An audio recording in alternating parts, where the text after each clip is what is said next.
Technical Prospects is primarily a parts company. So we were started and founded by Robert Probst. He was a CT engineer for Siemens. And when he started his own business brokering systems and then eventually realized the value of parts. And the company grew as a family-based company. I was the 7th employee to join the company. We're now up to, I believe, about 40 employees. And we've been in business basically, I want to say 15 years. Again, we supply parts within the X-ray based modalities, so general X-ray fluoroscopy, mammography, CT obviously, and cardioangio systems. CT and cardioangio are really our fortes. That's where our strongest market impact is, I would say, as well as our depth of knowledge.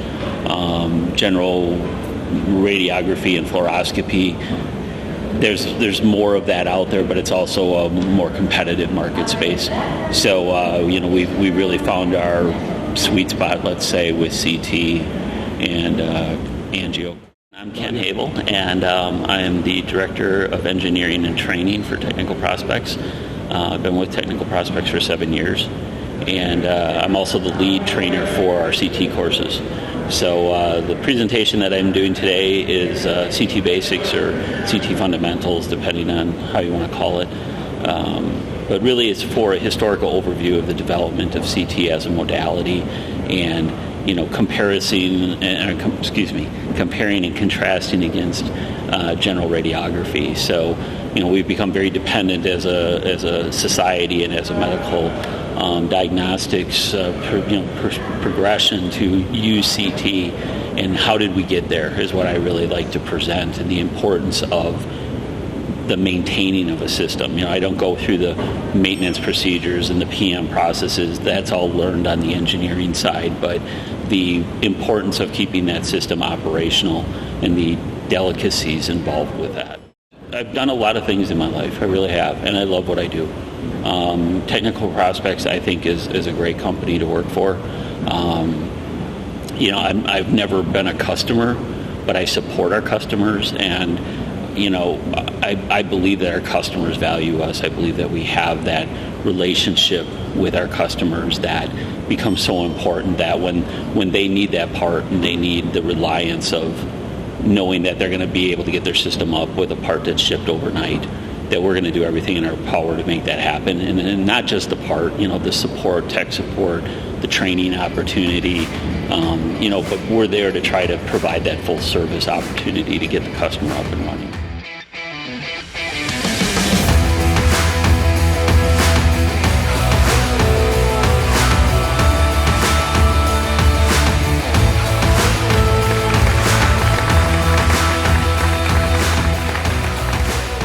Good morning, everyone. Welcome to CT Basics, as I call it.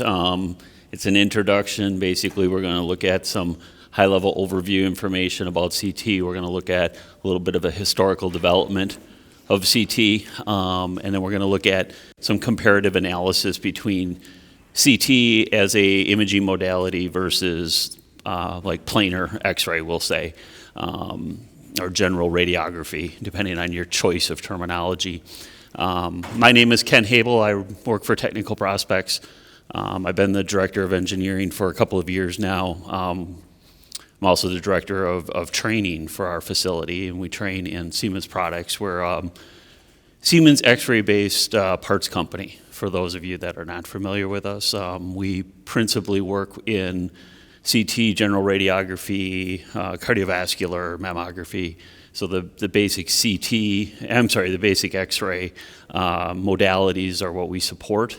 And again, we are a parts company, but we also provide training now. We have engineering staff, but we're not a service company. I do select service. If we are dealing with an end user that's not familiar with how to install a particular part, or they buy a tube from us or something like that, we will do that service for them, but we would rather partner with service companies.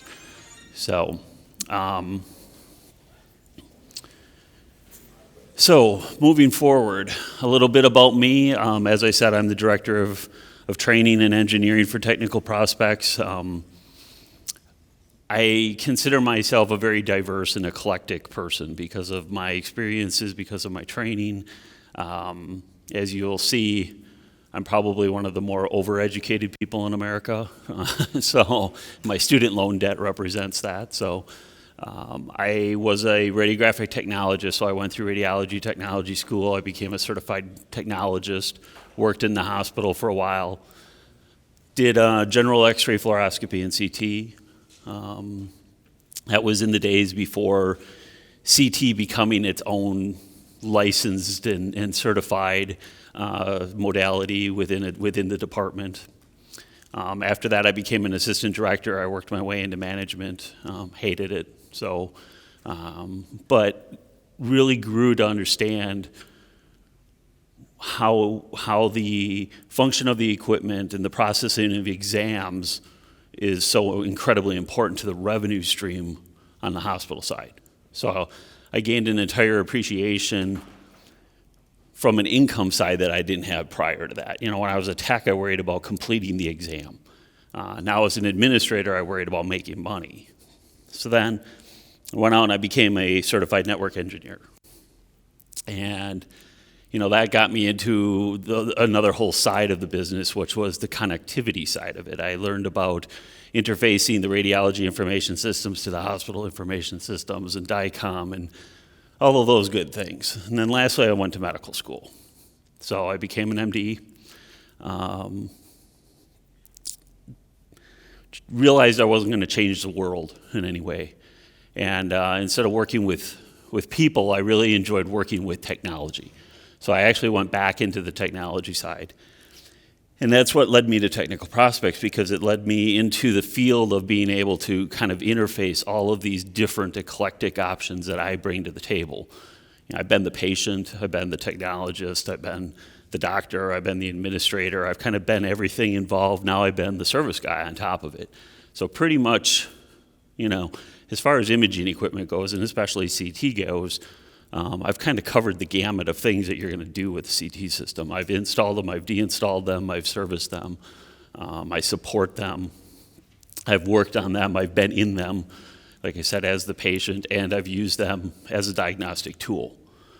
So, again, you know, a little shameless self-promotion there, but nonetheless, it is who I am, and I think it's why I love what I do, because it kind of takes everything that I've ever done in my life and brings it together. And teaching on top of that is fantastic. I love talking about things that I'm interested in. So, as I said earlier, we'll discuss kind of an overall top-down look at the modality of CT, why we use it, you know, a high-level overview kind of look, the principles of CT operation, and the historical development, because we didn't just get to where we are, you know, in one step or even two steps. It took multiple steps. The other thing is people take CT for granted nowadays. It's just something that every hospital, every imaging center, every care facility is expected to have. And there's such a wide gamut of modality and technology out there that I think we're to that point in evolution of medical treatment that we always just expect to be imaged the way we need to be imaged, diagnosed for the right opportunity or right presentation, and then ultimately just taken care of. And what, you know, from an outsider standpoint, that's an easy expectation to have. But what does that do to you as the service people and the purchasing people and the administrative people and the, you know, the techs and everybody else? So supporting the equipment, you're always in that between a rock and a hard place kind of situation. You're always, the workflow is on one side of you, the management of the finances is on the other side of you, and you're kind of stuck in between. And now that I've been there, and I can appreciate how difficult that can be, I think the opportunity to broaden people's understanding and knowledge is always a positive thing. So lastly, we'll look at some differential characteristics between CT and X-ray. Like I said, we'll do a little bit of compare and contrast about why CT is so so prevalent and so necessary in diagnosing today. And then lastly, if we have time, we'll look at a couple of case studies. And again, that's more of a comparison type thing. So when we look at CT, we consider it a diagnostic modality. And modality is one of those words that I see get thrown around a lot, but it's rarely understood what a modality truly is. So a modality is a therapeutic method or agent. It's a way of treating or diagnosing something. So when we talk about medical imaging, we really talk about a cluster of modalities. General X-ray is a modality, CT is a modality, MRI is a modality, ultrasound is a modality. Nuke med, perfect, or medical molecular imaging, as they like to call it now. I'm still an old throwback, it's nuclear medicine to me. Apparently the word nuclear freaks people out, so we call it molecular imaging now. Probably one of the more misunderstood sciences, actually, but we're not here to talk about that, sadly. But again, so the modality, I like to say it's the tree in the woods. It's one of the many things that are available to us. And when we talk about a modality, though, it's all encompassing within its group. So CT is a modality, but all CTs are the same within that modality. So if you have a single slice CT or if you have a 256 slice CT, it's still a CT machine. It still falls into the CT modality. It's still, whether it's as old as some of the machines we'll talk about initially, or whether it's as new as the cutting edge technology, it still falls in that group. So when we, from a medical diagnosis standpoint, we use CT for, basically we go through this process of evaluating what we're going to do for the patient. And the things that drive that are the presenting cause. What was wrong with the patient when they walked up and got in front of me? So if I'm the ER doctor and somebody gets wheeled in front of me, the first thing I have to know is what happened to this person. The next thing is what is the diagnostic standard? So here in the United States especially, we have developed standards that say if a patient fell down, hit their head, and has any sense of the fact that they lost consciousness, don't remember anything, couldn't tell you, even momentarily what may have happened or didn't happen, any of those types of things, I'm mandated to do a CT of the head. So that's when I talk about a standard, that's exactly what I'm saying is the hospital or the hospital group or the state even can say this is what is required of you to do in a case of treating the patient. And then lastly is what is my desired outcome? What do I as the physician want to see here? I want to be able to see whether that patient has, a concussion or, bleed or something like that. So those are the initial things that happen, and that's why CT has become this diagnostic standard because there's really nothing that we can't find by using it. That's why we're going to the point where every ER has a CT machine in it.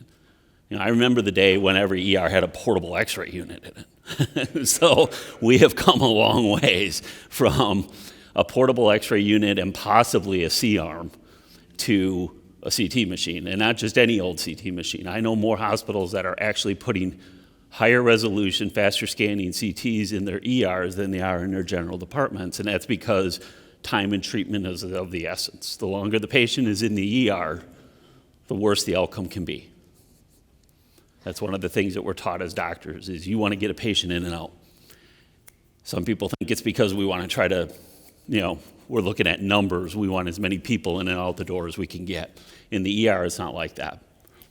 Primary care, yeah, definitely. But in the ER, the longer you're there, the higher your risk for secondary infections and complications down the road. So what we want to do is we want to assess, we want to treat, and we want to move out. Because once we move out, we open a bed for another critically injured patient, but more importantly, we lower the risk of secondary effects. So what does CT mean? It's an acronym. Again, I'm going to show my age here, but we say CT, but what used to be CAT, and we're going to talk about that. but it's computed tomography. And really, without a computer, we can't do this.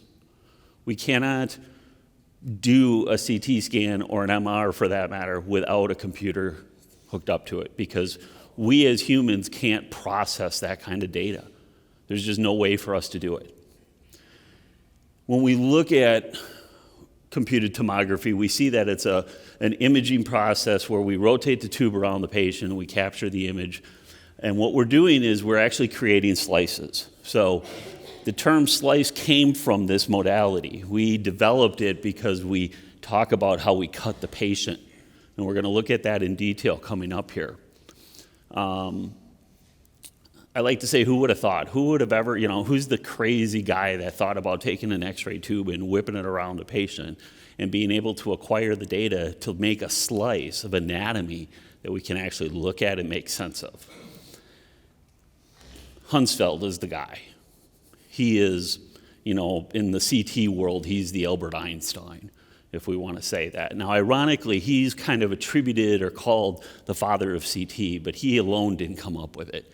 He came up with the mechanical aspect of it. He worked for EMI, which ironically was a record company, and they produced all kinds of audiophile equipment and so on and so forth, but they also, because of the war, developed radar. And he was actually involved in that part of the business. When the war ended and he had a lot of time on his hands, he took all this knowledge of taking things that needed to spin and started trying to apply them to medicine. He came up with the process and literally the idea of how to link the primary components together to try to create this sliced image that we look at. Along with him is Alan Cormack. He's the real brainchild behind it. He was the guy that took the physics and the math and brought it down to a level of understanding and computational ability that a computer could actually take the data, crunch it, and produce something with it. And that something was the first sliced image. So they were awarded the 1979 Nobel Peace Prize in Medicine for their contribution combined in this modality that we now call CAT scanning, computer axial tomography. Originally it was called CAT because of the axial plane that we worked in. So again, we'll get a little bit more into that, but the importance of Hounsfield is universal. We talk about HU or H units every day in CT. Hounsfield units are the value that is assigned to the gray factor. So anybody that's ever looked at a CT, you see all the anatomy, and from that anatomy, you see all these different shades of gray. Well, where do those different shades of gray come from? They came from the Hounsfield scale, and we see that right here. So what he did was he and Cormack worked out this mathematical basis where we assign set variables. So the most important ones are water and air. So water has a value of 0 on the Hounsfield scale and a value of 1,000 to the negative value. And then everything else kind of has to fall somewhere in between or above that. So based on density and based on attenuation, I don't know how familiar you are with radiology, but when we put an object between the tube and the detector, whether that detector be a piece of film or a digital detector or a CT detector, we soften how much radiation actually passes through the patient. We reduce it. Some of the radiation is lost as it's absorbed by the patient. That's attenuation. So we know what we start out with when the x-rays leave the tube. We know what we gain, or what's left, I should say, when it hits the detector, and what's not there, the difference, was absorbed or refracted out, through scatter radiation from the patient. That's how we create this scale. Is he said if we receive so much radiation after it passes through water, we're going to assign it a value of 0. And that is going to represent this shade of gray. And if we go through air, technically with air there should be 0, in the ideal world 0. There's always going to be some loss because air can absorb radiation through just distance because it loses energy. we're going to give that a value of negative 1,000. And then we're going to go to the positive side, and we're going to say we have really dense bone. When we put really dense bone in there, it absorbs basically all the X-ray. So we're going to call that a value of, now we say 3,000. Originally, it was negative 1,000 to a positive 1,000 with 0 in the middle. Due to increased abilities of our detector systems, we've been able to raise that positive value higher and higher, because now we have more and more control over penetrating harder bone, and we can still develop a gray factor out of it. So the CAT scan, again, kind of throwing this around, one of my favorite cartoons. When I was in the field, it was still called CAT scanning. I guess I'm showing my age, but the reality of it is it was called CAT scanning for a reason, and Sick Kitty is not it, for Big Bang fans out there. But the reason we say that it's inaccurate is because we no longer are limited to dealing with the axial plane. We physically image the patient axially, but we are not reconstructing that patient only in the axial plane anymore. We now have the computation ability to re-image that patient in multiple planes. So we kind of taken the A out of the acronym, and now we just call it CT for simplicity. So for the anatomical fans in the audience, the planes, we talk about the planes a lot, and can't be in medicine without understanding the planes. So anatomically, we look at the axial plane, or it's also called the transverse plane. It is what creates a head and a foot end. So at any point of the body that I would cut you this way, I would be cutting you in the axial plane. I'd be creating a head and a foot end. We also have the sagittal, or what's called the lateral plane, and that is straight down this way. So I'm going to create a left and a right portion of you. And then lastly, we have the coronal, or the frontal plane. And this is cutting down this way, and that allows me to create a front and a back. Okay, so what we did was we went from being able to only cut you in half in the axial plane to being able to still cut you in half that way, but reconstruct the images any way we want. And that creates just a multitude of opportunity, really, is what it is. It's this very unique opportunity to look at the anatomy in multiple different ways. Yeah. All right, so simplistically, the patient's a loaf of bread, and I don't mean that disrespectfully, but they're laid on the table. We run the table into this round donut hole gantry, and what we're doing is we're slicing you, just like that knife is slicing through the bread. Okay, we're going to cut the patient from head to toe, and as the slices fall off, we can take them and look at them. We can look at them at the end, and we can see the anatomy. So it's, excuse me? How thick are the slices? It all depends. We can go anywhere from several, actually over, like over a centimeter, 1.2 centimeters, all the way down to millimeters. So we can get down to single millimeter slice. Yes, sir? But that's based on the design of the machine. It's not tunable. Correct. Now, right. So there's many variables that come into play there. There's the variables of the components of the machine itself determine what our slice capability is. So whenever you look at a machine, one of the specs that you always have to consider is the hardware and the software have to work together to create this ability to create the slice thickness. So, example, the CT that I'm most familiar with and that I work the most on, the Sensation product line for Siemens. Okay, so they have a detector that has 7 different configurations, but along with the software can create, like 30 different combinations of slice thickness.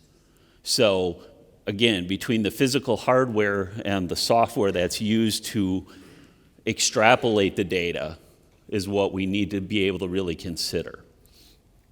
In the old days, we had a slice was a slice, that was it.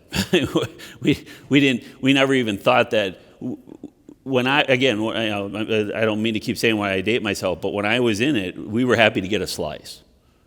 Nowadays, where we argue about, mine does 128, well, mine does 256, mine is bigger, mine goes to 11, whatever your reference is, mine's faster.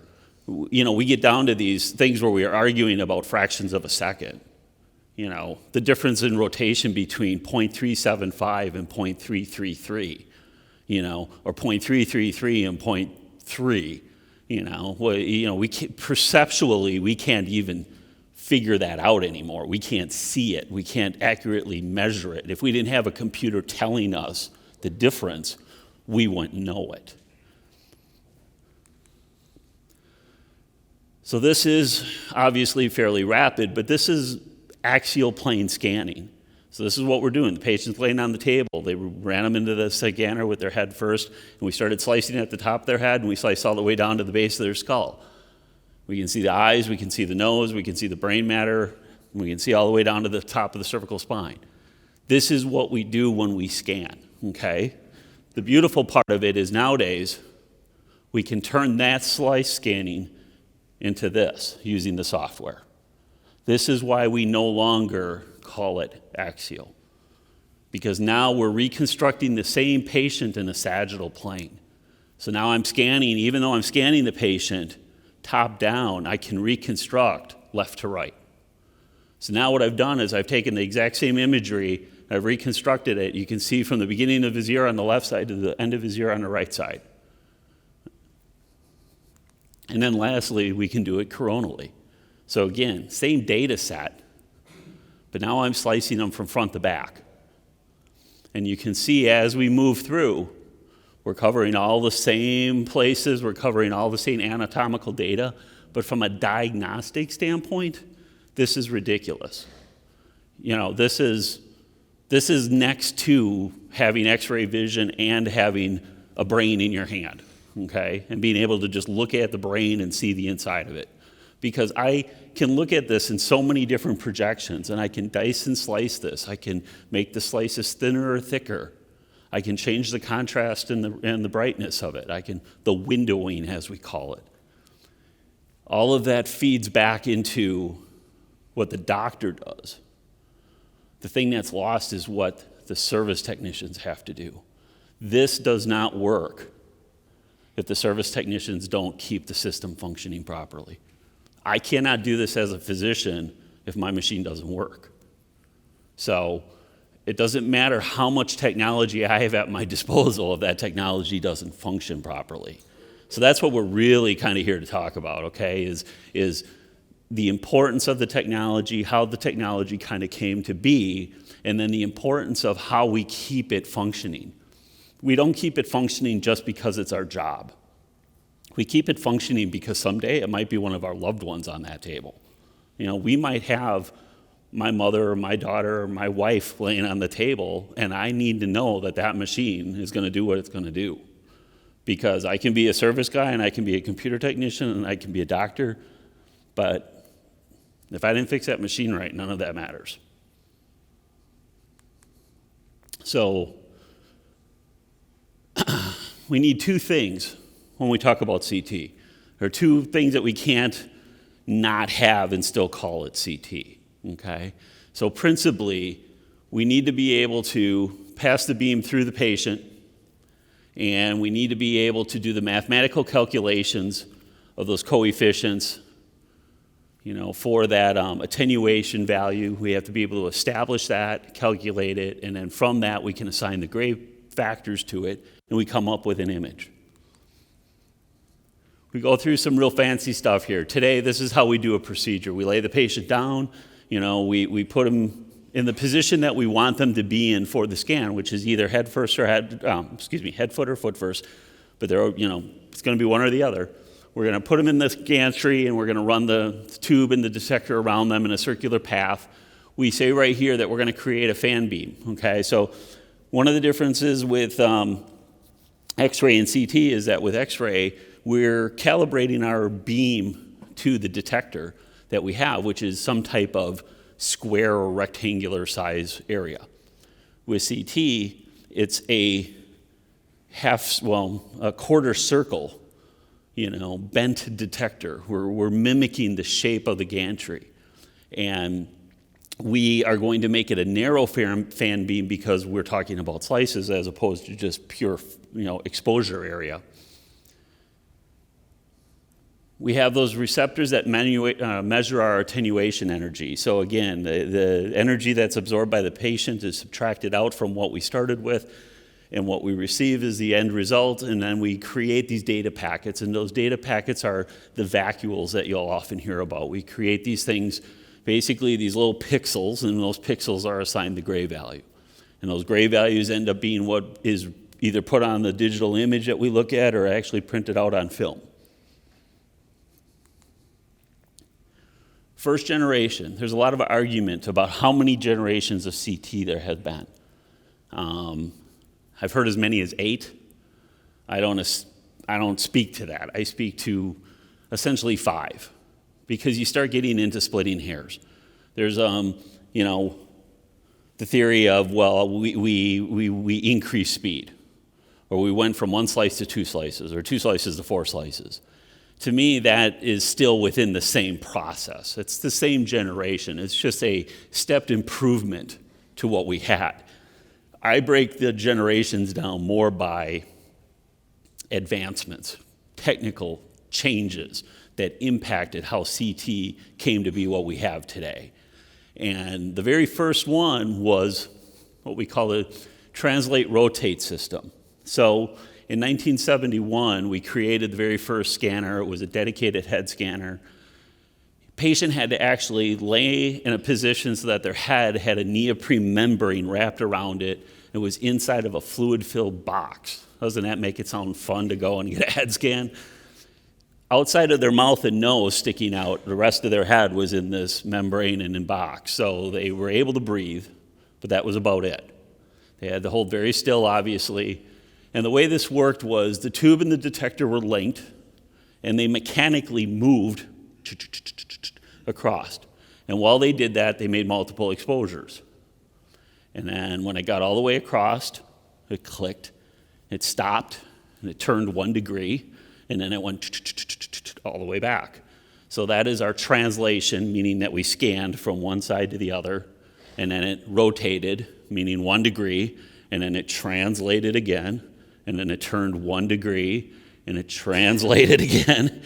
And you can imagine the amount of time that it took, but the idea is it was the proof of concept. And this is the result. That is the first brain scan. Now, we look at this today and we go like, seriously, like, holy crap, what's that, right? But this set the world on fire when it came out. If I would have been a neurosurgeon in 1971 and I would have saw this, it would have blown my mind, because next to opening somebody's head, this was as close that we could get to seeing the anatomy. There was no other way to demonstrate this, even this quality of resolution, any other way. So here we can literally reach out and touch the pixels. That's how big they are, okay?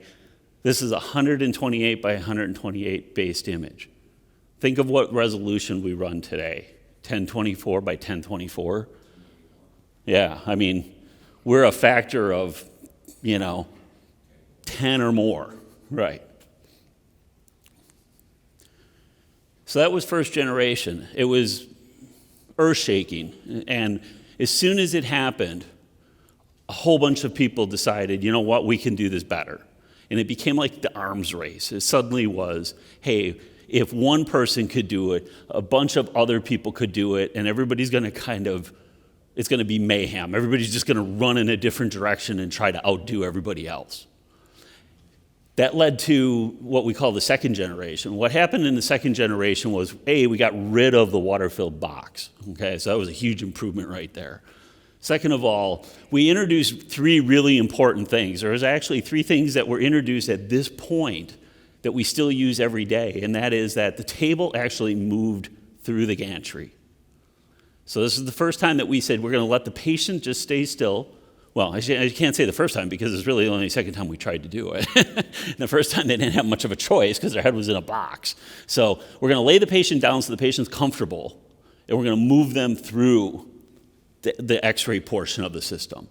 We also allowed the gantry to angle. Now, we're getting to the point where we're starting to move away from that. The latest technology out there is that we can do the angulation with the software. We don't actually need to physically angle the tube anymore. Now, me, I'm a throwback. I'm not a huge fan of that. I still say that, the petrous portions are tilted at 10 degrees, and if I need to see those petrous portions, I want the tube and the detector tilted to 10 degrees. But I'm an old guy, so the young guys, when they come out of school and all they've ever done is work on angled, software that's doing the angulation for them, they aren't going to ever care.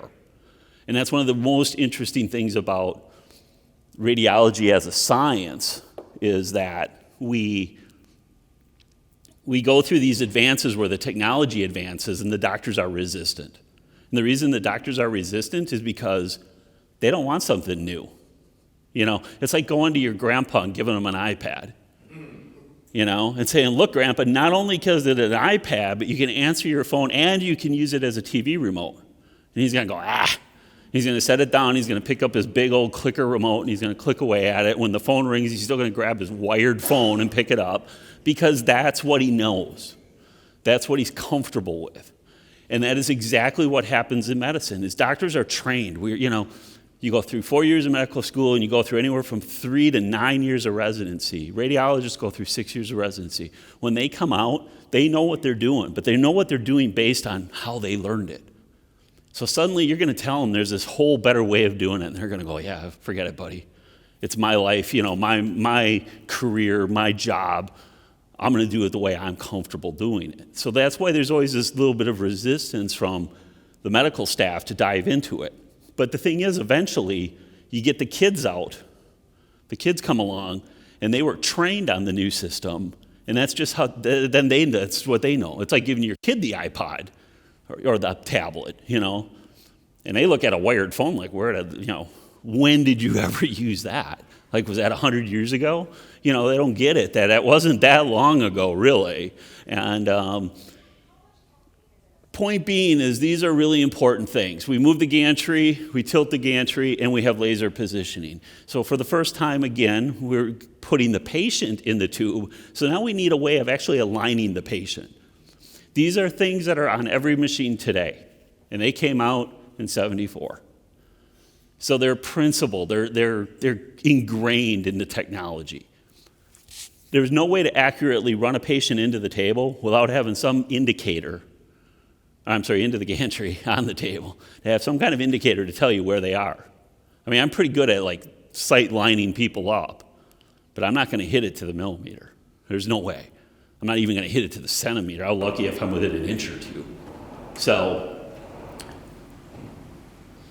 we relied on the first generation technology of physically linking the tube and the detector together. And that's the carryover, is we took the first generation technology and we improved on it. That's why we call, I'm of the class that says this is second generation. When we look at second generation, we did a couple of things. Excuse me, I'm going to flip back. One of the things that you'll notice in the picture is the detector is actually chopped into little smaller pieces, okay? Instead of just having a detector, now what we did is we took the detector and we made it smaller, and we actually created multiple detectors within one device. We reduced it we increased it, to 3 narrow beams instead of 1 wide beam. And 3 detectors. So what we did was, in each pass, we were getting 3 times the data that we did the first time, okay? This is starting to go to what you asked earlier. How do we collect so much data? We do it through separation of the detector into smaller and smaller pieces. But we're exposing that same area, so we actually collect more and more information. Another thing that we do is what's called oversampling. We actually overlap areas because there's going to be loss. There's no way we can do something without loss. We have to compensate for that loss. The way we do it is by kind of overlapping our scan areas. Okay, now that's today. Back here, we weren't doing that. But one of the most important things that we did was we offset each of the detectors. And being offset 1 degree, in one pass, we covered the same physical amount of data that we did in 3 passes of the earlier generation, because we'd have to go across, move, and go across. So now we did that in one movement. People were starting to get the idea of, hey, there's a, yeah, it's way faster. So we cut the scan time down by 2/3. We also had to increase the number of detectors though. So like everything in technology, initially the advances start to become like uber expensive because you're now taking something that was already expensive and going, hey, it's a really good idea if we just put more of them in. We're gonna load it up with detectors. But again, at this point, this is all university-based. This is all developmental. It's all experimental. It's all, out there. So really, at this point, we like to say money's no object. We want to just make it better. One of the key points, 20 seconds per image. Again, today, people would flip their lids. They'd lose their minds if a radiologist had to wait that long. For a 40-slice exam, we're talking 13 minutes. Okay? Now, with refinements and improvements and stuff through the generation, we got that down to 3.5 minutes, for 40 slices. Now we do 40 slices in one rotation. And that rotation is at a fraction of a second. So again, the relativity here. The next major generation is the third generation. And the third generation is really what we use today in a modified form. But it laid the groundwork for what we do today. We introduced the fact that there was a tube and a collimator and a wide fan beam. This is what I referenced earlier when I said we have a curved detector. And that curved detector is basically exceeding the width of our patient so that our beam can actually come down and go across the patient, and we go from not exposing the patient to not exposing the patient with all of the patient's anatomy in between. And we take that curved detector, we link it to our tube, and we rotate it around the patient. So now we have rotational movement instead of transactional. We're no longer translating. We're no longer going in a straight line. We're going around the patient. And the detector is actually broken down into separate chambers or vacuoles that we're going to use. And right now, at this point, they were experimenting with xenon gas. So we had actually xenon gas in our detector modules. And we had to maintain the gas pressure and the volume and all kinds of other things. We had to keep it at the proper temperature. It was it was good compared to what we had, but it was also very difficult to maintain. So the biggest problem was that we could only do a single rotation. We could only go one time around the patient because we were physically cabled. So we'd go one time around the patient, and then we'd go one time back. And this is what is often called tick-tock, or rotate. So we would rotate one way, and while we were doing that, we had this complex mechanism of winding and unwinding cables, and then we would rotate the opposite way, and we would rewind and unwind the cable. And we constantly went back and forth. The very first CT scanner I ever worked on was one of these. The biggest problem with it, we wore the cables out. That constant winding back and forth, cables don't like to be flexed and flexed and flexed thousands and thousands and thousands of times. So we did this rotation back and forth and the rewinding and winding. Like I said, it was called rotate or tick-tock. One rotation was one slice. Again, the speed started to increase. We're now down to 3.2 minutes for a 40-slice scan. Eventually, we got to the point where we were doing basically a scan a second. This is when it really started to become known as a viable modality. At this point is when everybody said, we need to have a CT scanner. This was beyond the point of university hospitals. I didn't go to radiology school at a university hospital. I went to a medium-sized, trauma-based hospital, a county-based hospital, and this was the first scanner that we brought in. And this was the level of every county pretty much wanting to get their hands on, a scanner or two. This is what I call the father of what we currently use. Because if you take the table movement and the laser positioning of generation 2, and you take pretty much all the advances of 3 except for the rotate part of it, you have what we have today. The fourth generation. Sounded like a great idea. The National Institute of Health came up with this. What they did was they tried to simplify it, and they said, what if we just take the linkage part of it out? We take a tube, we line it with detectors, and we put an x-ray tube in there and put the patient in, and that way we're just spinning the x-ray tube around. The detector is essentially the shell that the patient is within. The bad thing, again, detectors become very expensive, and now we have thousands of them. So we were able to basically achieve the same kind of scan rates. The best thing about this system is that you could calibrate it every single time you did a scan. Because every time you did a scan, you were exposing every detector module. So you could essentially constantly calibrate it as you were scanning. Problem with it, like I said, we started out with, I don't even remember how many we started out with. I think we started out with like 1,200, that went up to 4,800, and we got to as many as 8,000 detector modules in order to produce the same amount of scans that we were getting with the TikTok system. 40 seconds for 40 slices was starting to equate to 8,000 detectors. Okay? It became cost prohibitive. It was an idea, they tried it, it proved to not be really financially feasible, and it was pretty much dropped after that. We have what was called the EBCT, or the electron beam CT. This was another kind of variant.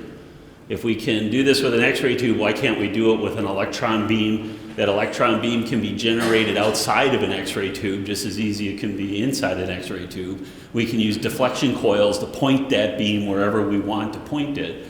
And in turn, maybe we can cut down on the overall cost. We can make the system faster because we're not trying to spin this several 100-pound device around the patient over and over again. This is what it looked like. The problem was it was huge. It was expensive. Okay? CTs were always big in these days. They were big, heavy machines, but this thing was like the colossal of them. Because you needed almost you needed your gantry room, and then behind the wall was your electron gun portion. And that electron gun portion and the deflection coils and everything literally took up another room. So it worked. But it's like, again, it's one of those things, this was used a lot in university environments. And they did a lot of research with it. It actually led to the non-destructible field testing processes that are used throughout industry today. So taking a piece of concrete that was taken out of a poured road, they drill a core. These were actually the first machines that they really started doing that with, because they would lay the cores in there and they would x-ray the cores to see if there were voids. It worked very well for that because with an electron beam gun, you can ramp up you're not limited to 140 kV with one of these bad boys. You can, how much energy you want to shove into the thing is going to give you something out. So this became really instrumental in non-medical environments. The fifth generation. And, I've got to tote it because I represent it, I'm proud of it. Siemens came out with the first continuously rotating CT scanner. They came out with what is called the slip ring. And what the slip ring does is it continuously allows rotation in one direction while allowing a path for current and data to be exchanged between the rotating and the non-rotating sides of the gantry. So in every gantry we have a stationary portion and we have a rotating portion. And those two parts have to talk. That is what the cables limited us in the rotate-rotate system. Those cables were the things that provided power and communication.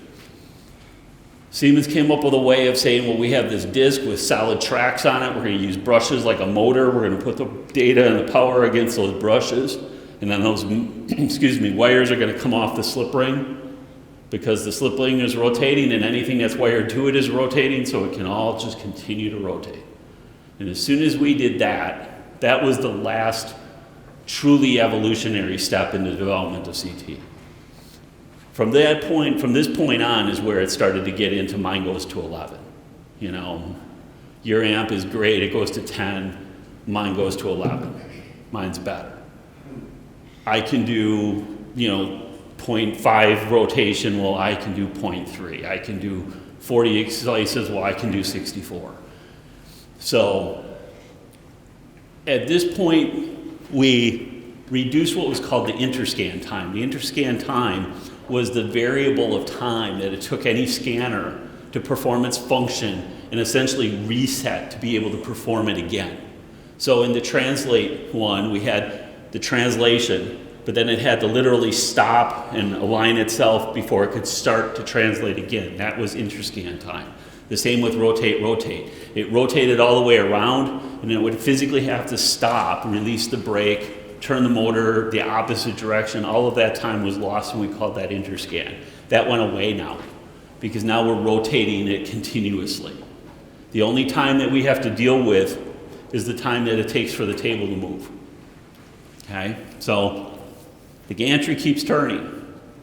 The slice of bread comes off. The table moves, the next slice of bread comes off. So now what we're waiting for is the table movement. To imagine that we've reached a point in like 10 years that we went from physically moving the whole thing across the patient to make one slice, to being able to rotate around the patient to create one slice. And now the longest determining factor is how long does it take for that table to move a centimeter. We talked about the evolutionary points. The tube and the detector rotate or translate, depending on the term you like. I prefer not to use translate anymore because we are only going in a rotational standpoint. We call this step scanning because, or sequential is the preferred term. We're going to scan, move, scan, move, scan, move. So when we have the slip ring, we're continuously rotating. And like I said, the biggest thing that we're waiting for now is the movement of the table. Okay? Whenever the table moves, the system is ready to start to scan again. That led to the question of, well, why can't we just scan all the time? If the tube is already rotating all the time and we're waiting on the table, why don't we just keep moving the table? And that's what helical or spiral scanning, depending on your terminology, this is where it comes about, is now we're scanning continuously. The table is moving continuously. As the patient moves, the tube is spinning around them and we're collecting data completely. In essence, this is fluoroscopy with a tube spinning around a patient. Okay, this is recorded fluoroscopy, if you want to think of it that way. The difference is we have to be able to still reconstruct it in nice, pretty slices. And the way we do that is with oversampling. If we sample data a little bit on each side of the channel that we're actually, say we want slice 28, but I look a little bit at slice 27 and I look a little bit at slice 29. Well, what I'm doing is I'm compensating for the movement of that patient, because at no point am I going to be slicing through them nice and straight. I'm going to always be slicing through them at a slight angle because of the way they're moving through the table, or through the gantry, excuse me, I keep saying that. If you look at this diagram, you'll kind of get that sense that it's a helical spiral. It's not, we're not timing the table movement to an exact rotation of the table. We're timing the movement of the table to the physical time that it takes the gantry to go around once. So obviously there's going to be some movement. The way we do that, again, is by sampling a little bit on each side, overlaying those samples. Now we actually get images that kind of intersect. They fill the gap between each individual slice. The computer can take that information and extrapolate it and make it a straight slice. So think of it as you take a slinky and you take it and you grab a hold of it and you go like this. Okay? That's exactly what the computer is doing, is it's taking data that's offset and it's going, and it's putting it together and making a single slice out of it. You can see this real easy if you do this on a Phantom. If you throw a Phantom in and you go through and you scan it, there's certain points of interjection that the computer doesn't really do a good job of reconstructing.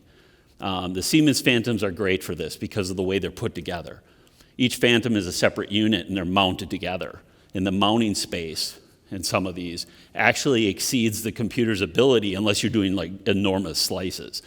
It actually exceeds the computer's ability to accurately line them up properly, and you can see the offset. but you're talking again about a millimeter thickness.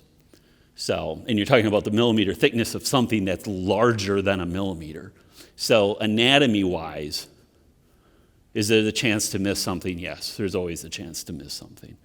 But anatomically speaking, for me to be able to look at a scan and look at anatomy is still going to be far surpassed by any other way of looking at it.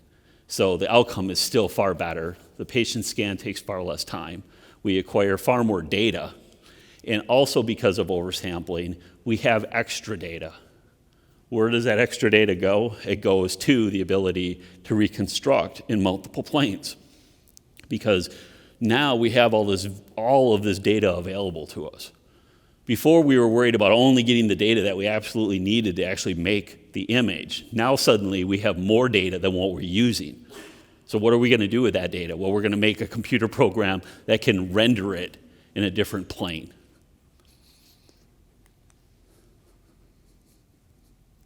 Again, back to helical or spiral. If we do spiral, we can also open it up and do more channels. So the colors represent the different channels. This is, again, old slice. We're looking at 4 channels, 4 slices. But now what we're doing is we're taking our detector and we're saying one line across that detector is going to be channel 1. One line is going to be 2, one's going to be 3, and one's going to be 4. So essentially, one rotation of the patient, I'm getting 4 slices, and then if I push that patient through continuously, I'm getting 4 slices all the time. I'm getting them basically 4 times faster than I would otherwise, and I'm continuously pushing the patient through. I'm not even waiting for the tick-tock type or the push, scan, move kind of thing. So again, we reduced our scan times to sub-second scan times at this point. When we hit 0.5, everybody thought, that's as good as it's going to get. Now, all of a sudden, we're down to 0.3, 0.2, 0.27, I think, is one of the fastest ones out there now. And that's what it led to this. This is the 3D modeling or 3D rendering, is what I was saying, is we have all this extra data that we're collecting. And we're collecting that extra data for a lot of reasons. One of the reasons is we have to compensate for the helical scan. We're compensating for lost data. Every bit of data that's recorded by the detector has to be sent to a computer to reconstruct it. And we're usually using fiber optics for that transmission. I mean, the transmission is ridiculous, how fast and how much data we're pushing. But there's always that possibility of data being lost or corrupted. There is enough time built into these systems for a data request to actually be retransmitted. So if data is errantly received, we can usually request one resend and keep the scan progressing. So if we're scanning on a 64-slice scanner, you can imagine the amount of data that we're collecting per scan, and yet I have enough time to say, oops, I didn't get all of it, send it again, and still keep the scan going. Yes, sir? Is that considered an error or an acceptable loss? It is actually, it's neither. It's packaged in a way that has CRC built into it. So the CRC values are added and buffered at the sending side. They're checked at the receiving side. On the receiving side, if it's not received properly, it gets retransmission because it's buffered. Once we've exceeded that time interval, now we have to abort. If it asks for a reset, Okay. is that considered, does the machine record that as an error, or is that considered an acceptable loss in normal operation? It's an acceptable loss because the redundancy is automatic. Once it's failed twice or exceeded the time interval, then it becomes an error. And we'll literally have to abort the procedure because we can no longer continue to scan and produce a proper image from it. So, here's again, now we've gotten to the point where the technology is so fast that we actually create a problem for ourselves on a service end. Because if there's a minor chafe in that fiber optic cable and every once in a while some fiber data gets shot off into nowhere, that's an error. And then somebody walks by and the cable moves and now everything's good again and it runs perfectly until the cleaning lady comes in and hits it with her slop mop and suddenly it doesn't work anymore. That's a very real thing because I've dealt with it.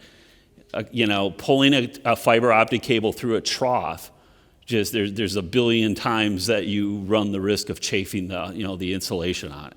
And that's the perfect example of what is going to cause a problem where it becomes an intermittent issue. So now that we have all this extra data, we can do this where we can image in we image in the axial plane, we can reconstruct in the axial, the sagittal, and the coronal plane. And now with computer technology being what it is, if we take all three of those planes and jam them together, we get 3D modeling. Because we have 3 planes, we have 3 points of reference. We can triangulate anything from 3 simple points, and we have 3 overlapping points of all the same anatomy. So if we look at this, we have the axial, the coronal, the sagittal. If I take all of those and put them together and throw some color in it, I get a perfect representation, 3D model. I can rotate that 3D model.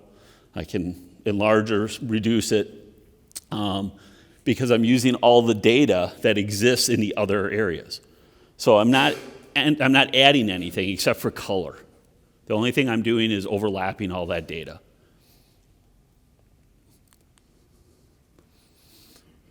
So questions about where we are with CT. In my mind, we're at generation 5 plus. We've established 5. We've hit 5 hard, fast. Everybody does generation 5. And now we're doing that plus where, again, yours does this, mine does that. Okay? Like I said, there's people out there that'll say there's as many as 7 or 8 different generations. But the reality of it is, this is what has created the modality that we rely on every single day. And the data chain and the complete process that must happen every day to keep a CT functioning is crazy. I did not appreciate it until I had to support people or support systems that have to be functional. I flew in here late. The reason I did was I was servicing at a customer site. And I did my job and the system worked great, and I hopped on a plane to come here yesterday, and before I got off the plane, I had a call. Guess what? System's down again. So something as simple as a brush took a system down. So I did a service job, a $35,000 fix to a system. I left, Newark, New Jersey with the system up and running. They came in at the end of the day, they shut the system down, they came in the morning, they turned it on. When they turned it on, it wouldn't work. And it was all because of a single power brush. So one power brush, even though there's redundancy, one broken power brush kept the system from working. And it took hours for them to find that one power brush. It literally took me saying, the circuit runs from here to there, and what you need to do is you literally need to check every connection between A and B. And what they did was they went through and they checked every connection and they pulled every brush, and all of a sudden they pulled the brush out and it was cracked. It happens. How much, I assume we're still using brushes for the power. Have they moved beyond that for the data transfer to Bluetooth or some other transmit receive? We have 3 different primary types. We have the carbon silver type brushes. That's what Siemens primarily uses for power and for data. Okay. So again, it depends on which system you're speaking of, but typically we use the same brushes for both data and for power. The size changes based on the type of data that we're using it for. We've gone to Philips, I know in particular uses them. Siemens kind of played around with it where they have the finger or whisker brushes, okay? And then Siemens also uses, and Philips has used, I'm not very familiar at all with GE, so I can't speak to them, but they do use a antenna transmit receive type environment as well. And in Siemens scanners, we actually take the image data and put it across that. The communication data is what goes across the brushes. The image data actually goes across the high field gain antenna receiver transmitter, and we convert from optical to serial, put serial across it, receive it back, convert it back to optical, and then send it to the computer and do a parallel conversion at that point. But we do that because we simply remove it. There's no noise across that as opposed to any of the brush systems. That's what I was going to ask. I mean, Right. Isn't that an inherent problem with data transmission across the slip ring? Exactly. And, we've gone to many points of adding noise filters on the in and outcoming lines and all of that kind of thing to try to clean those signals. But by removing the actual data for our image reconstruction, we've separated it from that noise that we could get through any of the other processes. So that's a major PM thing, is to clean the tracks and check To clean the slip ring and replace the brushes is part of every PM, yes. The actual data transmission of the antenna and the receiver and transmitter it's like there's no need to mess with it if you don't need to mess with it. If it's not broke, don't try to fix it. Yeah, you don't really need to touch it at all. So, the PM process with Siemens CTs are broken down into 2 6-month PMs. Now, some companies or some individuals break that down into quarterly. It all depends on how you want to dice and slice it. But basically, there are a few things that are done twice a year. Most of the things are done once a year in either the first half or the second half. So like greasing of the table and blah, blah, blah is done in one half. Greasing of the gantry is done in the other half. Brushes are checked at both because of the importance of it. We don't really recommend that you clean the slip ring unless it's necessary to clean the slip ring. Vacuuming maybe the dust off of it or something like that. But as far as physical cleaning of the slip ring, it's only meant to be done when there's a pure reason to do it. If you have tracking and you can't get the possible dust out of the tracks, then they recommend actual cleaning of it. So when we look at the characteristics, time-wise, we're getting close here. So when we look at the characteristics that separate CT from general X-ray, the biggest ones are the improved imaging that we get from it. Now, again, when we talk about X-ray, whether we talk about old school X-ray where we're talking about film or new school X-ray where we're talking about digital, it still doesn't matter because it's single plane. We lay the patient down, or the patient's got a broken arm. We put the detector under their arm and we lay their arm on it and we take an X-ray. It's two-dimensional, it's single. If I want to see another view of that, I actually have to go out and manipulate the patient. There is no manipulating the patient when you talk about CT. So that in itself makes the modality what it is. We look at, the ability to differentiate. Well, differentiation of tissue has come a long ways with digital detectors and X-ray, but the sense that we see significantly more data and in multidimensional, we can separate those grayscales significantly better, so we can see a differentiation of tissue anatomy to a much higher degree because we're not overlapping a bunch of stuff. There's no superimposition within CT. We are looking at a slice of anatomy, so we see it in a plane, and we don't have all of that superimposition that we have to try to sort out by looking at it. That is the major positive of it. The negatives are we give more dose.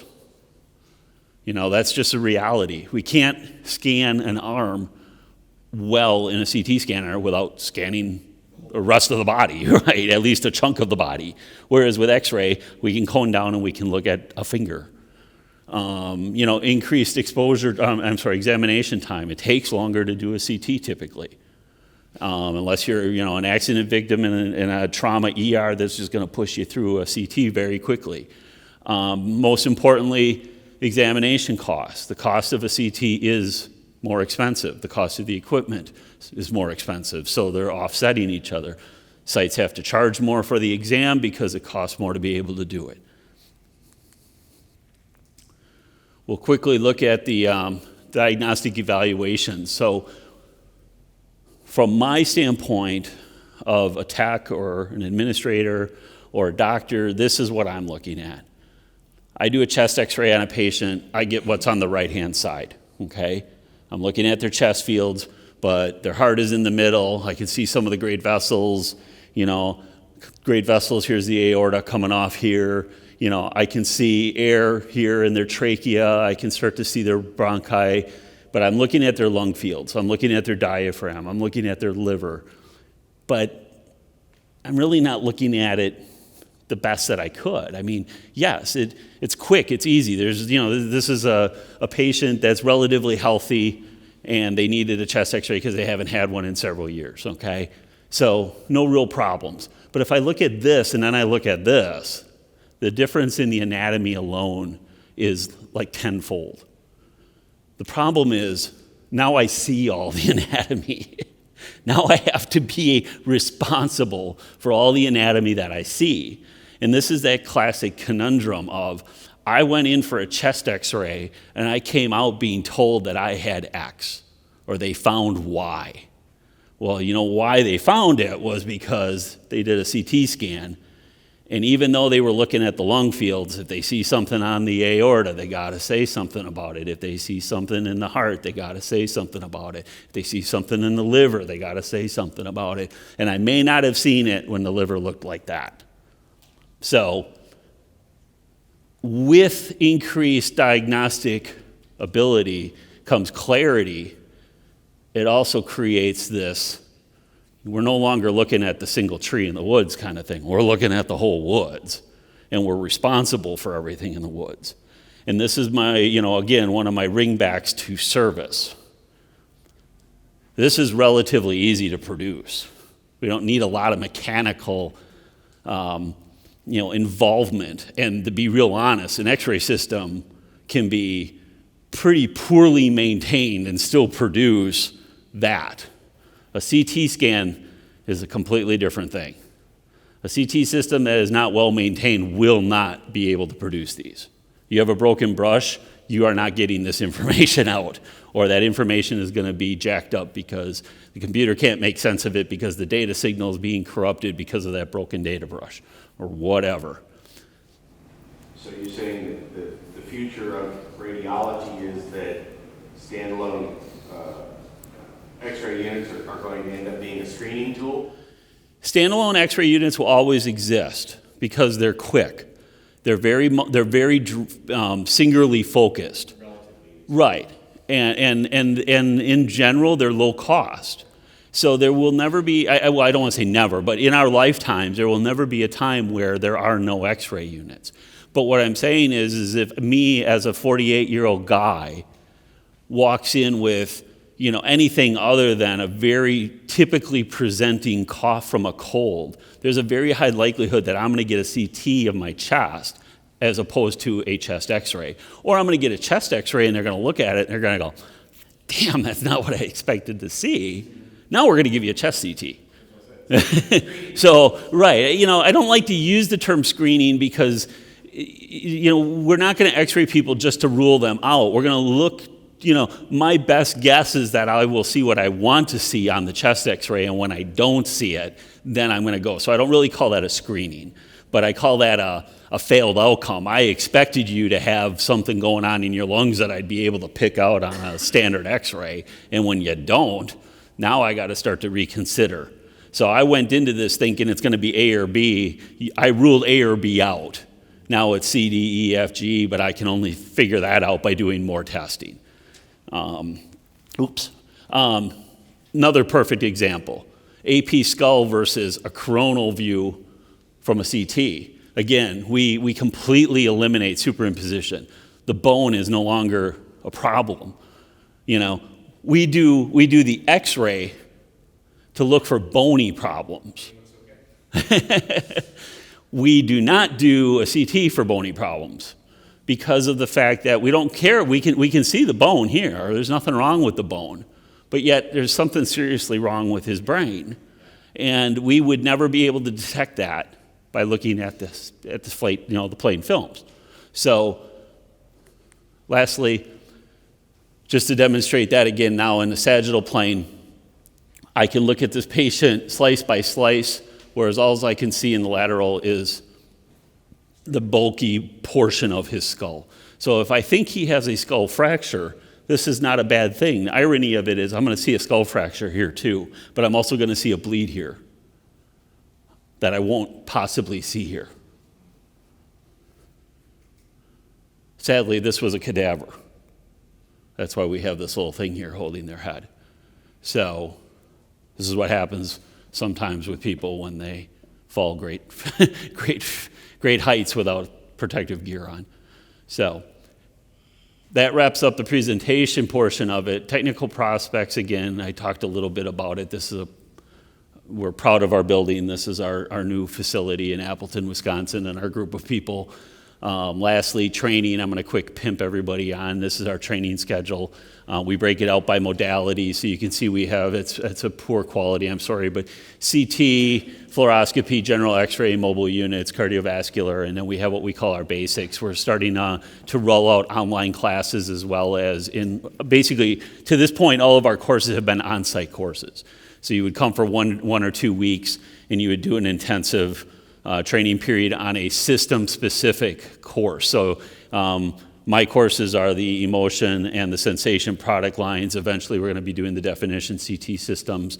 When you come in, you get basically the family of system. If you went through an X-ray system, it would be the same thing for like the Multex family. Yes, sir. In the future, does a wireless CT sound far-fetched? I don't want to say that it's far-fetched. It's actually been played with. Wireless. So the wireless transmission of the data for reconstruction. It has been played with. The problem with it is that there's still too many potentials for interference.